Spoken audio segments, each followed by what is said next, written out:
केडो पंध परे न्या केडो पंध परे न्या केडा पेर लिखूं ओ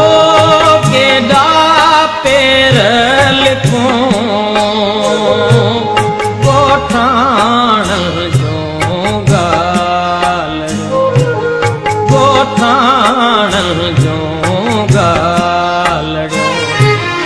अज मारी द्योमो अज मारी द्योमो ओ